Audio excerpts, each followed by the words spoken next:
Assalamualaikum dan selamat sejahtera semua. Saya Cikgu Hamizah dari SMK Kidurong. Jadi hari ini topik pembelajaran kita ialah bab 4 cuaca dan iklim di Malaysia dan subtopik ialah 4.3 kesan kegiatan manusia terhadap cuaca dan iklim. Jadi sebelum Cikgu teruskan dengan subtopik baru ini, kita imbas kembali apa yang telah kamu belajar sebelum ini. Okey, topik sebelum ini ialah cuaca dan iklim di Malaysia, iaitu jenis iklim. Kita di Malaysia mengalami iklim khatulistiwa. Keadaan iklim kita ialah panas dan lembap sepanjang tahun. Okey, bagaimana nak ceritakan tentang iklim khatulistiwa ini berdasarkan 3 ciri ini, iaitu dari segi suhu, hujan dan angin. Jadi apabila kita mengalami iklim khatulistiwa, apa aktiviti yang boleh penduduk Malaysia lakukan, iaitu kita gelar sebagai pengaruh cuaca dan iklim terhadap kegiatan manusia di Malaysia. Kegiatan ekonomi yang dapat kita jalankan ialah aktiviti pertanian, pembalakan, perikanan dan pelancongan. Jadi apabila iklim ini mempengaruhi aktiviti manusia, dia juga ada halangan cuaca terhadap kegiatan manusia, iaitu yang pertama, kerja menurai getah tidak dapat dijalankan semasa musim hujan. Yang kedua, kegiatan pembalakan tergendala semasa musim hujan dan kegiatan perikanan terjejas semasa monsun timur laut. Okey, ini adalah pembelajaran kita yang lepas.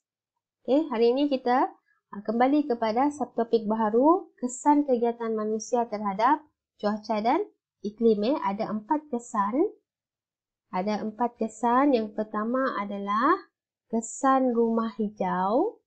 Yang kedua, pulau haba. Yang ketiga, hujan asid.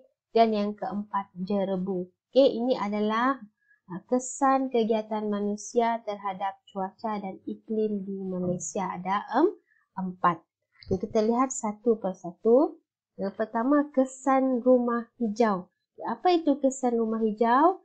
Kesan rumah hijau adalah merujuk fenomena peningkatan suhu bumi akibat banyak haba yang terperangkap dalam atmosfera bumi. Okey. Kalau lihat dalam gambar ini, sebahagian daripada haba sepatutnya memang akan dipantulkan ke angkasa lepas. Ke angkasa lepas. Gas rumah hijau ini dia penting untuk mengekalkan suhu bumi, tetapi aktiviti manusia telah meningkatkan pelepasan gas-gas ini ke atmosfera. Okey, kalau kita perhatikan lapisan atmosfera ini, fenomena kesan rumah hijau menyebabkan peningkatan suhu bumi yang boleh mengakibatkan berlakunya perubahan iklim. Gas rumah hijau ini akan menyebabkan sebahagian haba tidak dapat dipantulkan keluar ke angkasa lepas, iaitu karbon dioksida memerangkap kebanyakan haba dan haba itu akan dipantulkan semula ke bumi. Jadi ini boleh meningkatkan suhu bumi. Okey, apa contoh gas rumah hijau? Di sini dia senaraikan ada 4, iaitu karbon dioksida, metana, klorofluorokarbon dan nitrous oksida. Gas rumah hijau ini yang menyebabkan haba bumi suhu bumi semakin meningkat. Okey, apa punca peningkatan gas rumah hijau ini? Yang pertama adalah pelupusan sampah. Pelupusan sampah meningkatkan gas rumah hijau, terutamanya gas metana. Yang kedua adalah punca peningkatan pelepasan gas rumah hijau ini adalah pembakaran hutan. Kerana aktiviti pembakaran akan membebaskan gas karbon dioksida. Kegiatan pembalakan yang menyebabkan pokok-pokok tidak dapat menyerap gas karbon dioksida dan tidak membebaskan oksigen. Ini menyebabkan kandungan gas karbon dioksida semakin meningkat. Okey, punca yang keempat adalah pembakaran sisa pertanian. Sama juga aktiviti pembakaran meningkatkan peratus gas karbon dioksida di atmosfera. Dan punca yang kelima adalah pembakaran bahan api fosil oleh kenderaan dan kawasan kilang. Okey, kesan kegiatan manusia terhadap cuaca dan iklim. Yang kedua adalah pulau haba. Okay, apa itu pulau haba? Pulau haba adalah merujuk kepada fenomena suhu kawasan tepu bina, iaitu kawasan bandar yang banyak pembangunan. Okay, di dalam bandar lebih panas daripada kawasan sekitarnya. Okay, ini menyebabkan keselesaan penduduk di bandar terjejas kerana keadaan suhu yang tinggi. Okay, cuba perhatikan gambar ini. Okay, di kawasan pusat bandar, bahan konkrit, simen, besi dan batu bata mempunyai keupayaan menyerap haba yang tinggi dan juga kekurangan tumbuh-tumbuhan menyebabkan kadar evaporasi rendah di kawasan bandar. Apa itu evaporasi? Evaporasi adalah penyecatan, iaitu oleh tumbuhan. Kalau kita perhatikan gambar ini, kawasan luar bandar suhunya lebih sejuk berbanding dengan kawasan bandar. Kita gelar dia sebagai pulau haba. Apa punca fenomena pulau haba ini? Di kawasan bandar ni, apa puncanya? Yang pertama adalah bangunan konkrit dan permukaan berturap di jalan raya menyebabkan menyerap dan menyimpan banyak bahang matahari. Yang kedua, kekurangan tumbuh-tumbuhan di kawasan bandar menyebabkan proses perpeluhan kurang berlaku bagi menyederhanakan suhu.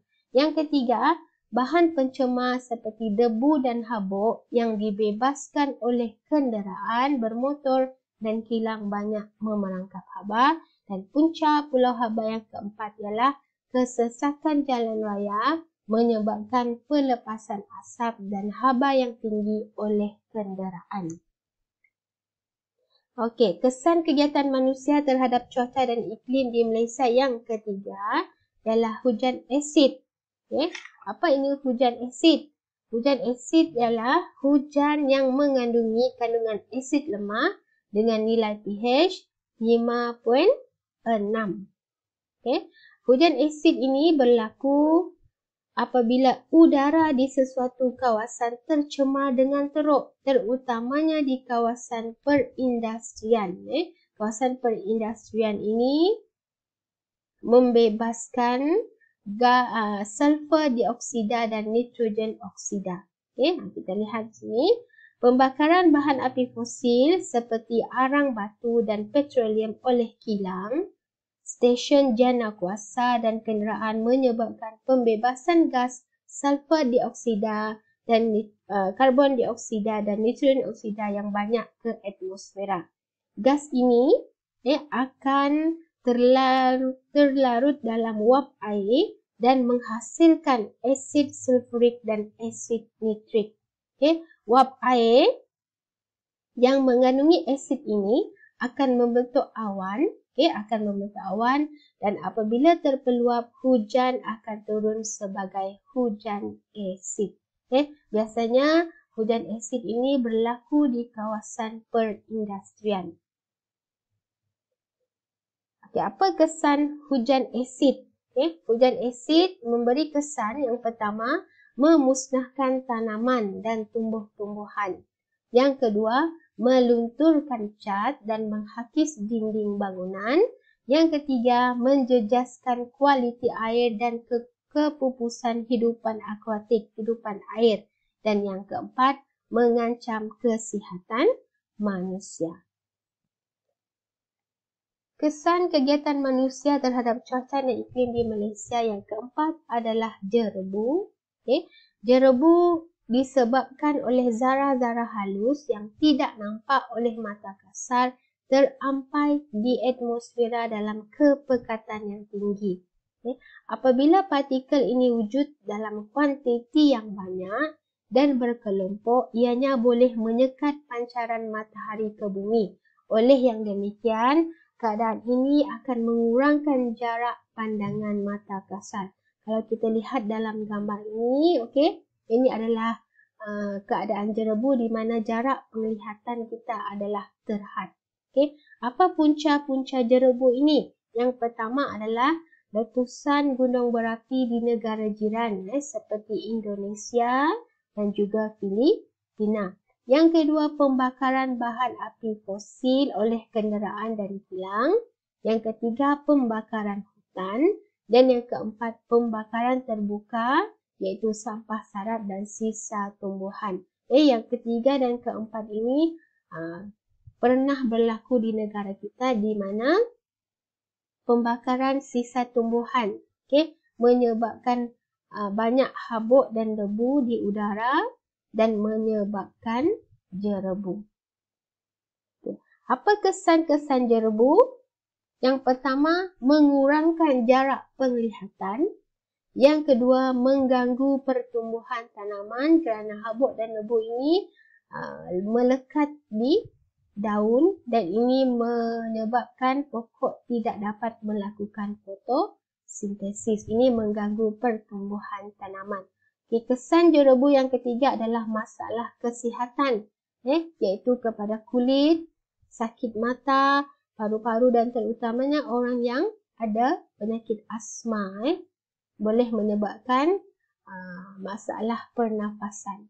Dan yang keempat adalah kesan yang keempat, menjejaskan aktiviti pengangkutan kerana jarak penglihatan yang terhad dan ini boleh membahayakan. Okey, kita nak uji minda di sini. Apakah kesan-kesan kegiatan manusia terhadap cuaca dan iklim di Malaysia? Soalan kedua, ini soalan hebat. Apakah langkah-langkah untuk mengurangkan kesan kegiatan manusia terhadap cuaca dan iklim di Malaysia? Kita cuba jawab soalan yang pertama dahulu. Apa kesan tadi? Kesan kegiatan manusia terhadap cuaca dan iklim di Malaysia ada berapa? Ada 4. Iaitu kesan rumah hijau, pulau haba, hujan asid dan jerebu. Lihat soalan yang kedua. Apakah langkah untuk kita mengurangkan kesan-kesan ini? Langkahnya yang pertama adalah hadkan aktiviti pembalakan. Yang kedua, peranan kerajaan iaitu menguatkuasakan undang-undang. Yang ketiga, penanaman semula kawasan hutan oleh aktiviti pembalakan. Dan seterusnya, banyakkan tanaman di kawasan bandar. Ini untuk mengelakkan berlakunya pulau haba. Yang keempat, apa langkah yang keempat? Kempen kesedaran.